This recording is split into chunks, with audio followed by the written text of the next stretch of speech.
Welcome back to Reality Glitch, where we sift through the sands of time and legend with our trusty sieve of skepticism.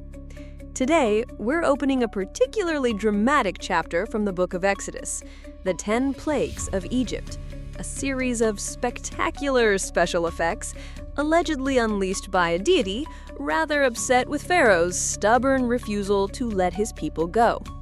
Divine retribution on an epic scale, or perhaps a chain of unfortunate, albeit exaggerated natural phenomena that ancient storytellers really ran with. Our story begins with Moses and Aaron repeatedly asking Pharaoh to release the Israelites.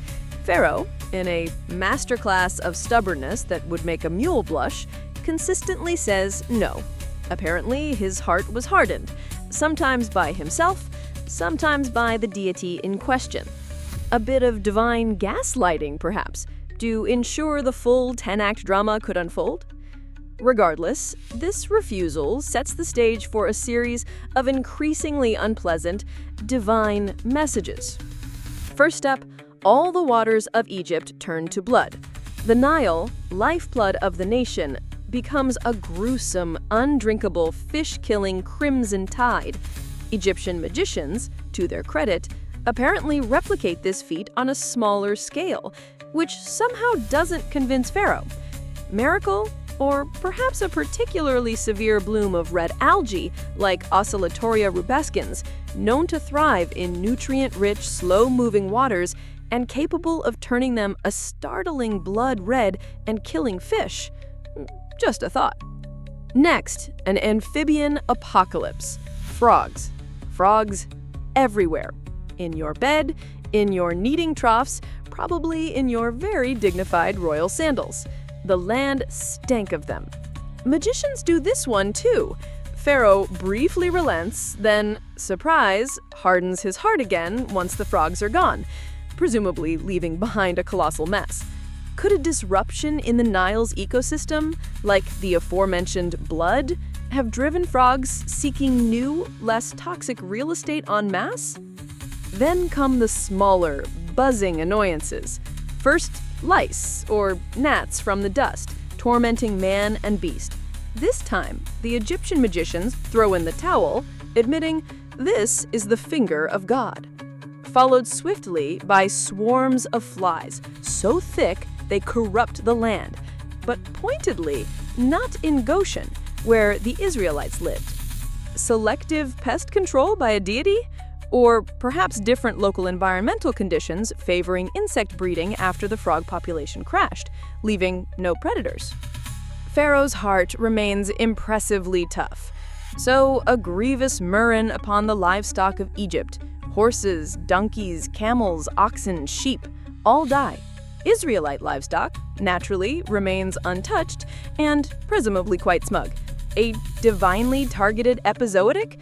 Or could diseases spread by those earlier swarms of insects have taken their toll on already stressed animals?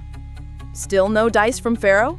Time for some good old-fashioned boils. Moses throws ashes into the air, and voila! Painful, erupting sores on Egyptians and their remaining animals. Perhaps those insect bites from Plagues 3 and 4 got infected? Or maybe the general unsanitary conditions post-dead frogs and livestock weren't conducive to good skin health. Next on the divine wrath agenda, a terrifying storm of hail mingled with fire, striking down everything in the fields of Egypt, except, you guessed it, in Goshen. Crops ruined, trees shattered. Certainly sounds dramatic. Could a severe, localized hailstorm, perhaps accompanied by lightning igniting dry brush, be interpreted as fire from heaven by a pre-scientific society? Then almost gives in, but then a tactical heart hardening. So cue the locusts. A wind brings them in, and they devour every herb of the land, every fruit of the tree which the hail had left. A truly devastating agricultural disaster. Locust swarms of this magnitude, while terrifying, are a known, if infrequent, natural phenomenon in the region, often driven by specific climatic conditions. The penultimate plague.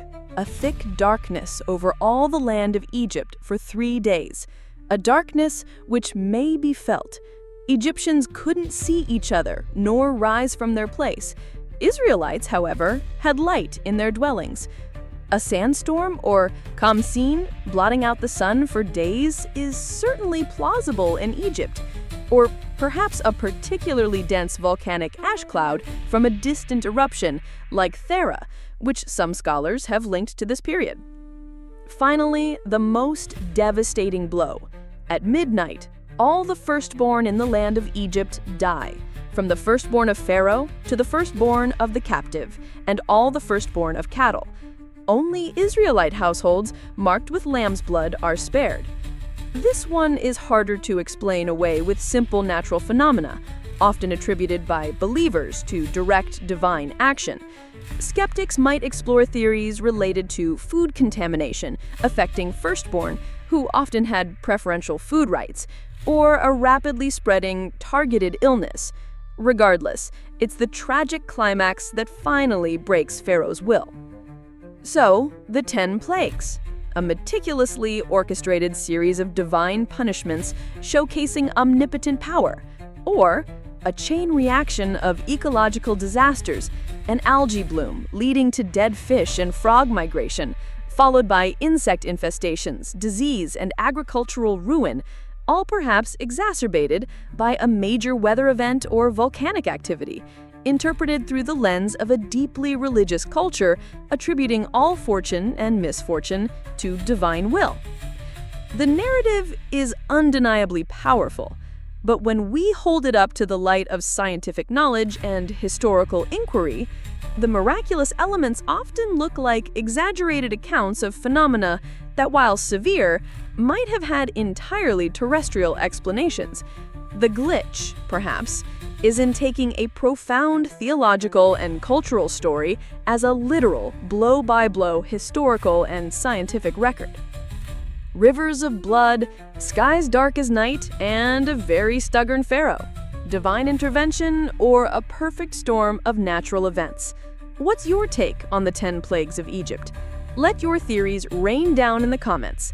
Don't forget to like, subscribe, and continue to question the plagues of unquestioned belief with us at Reality Glitch.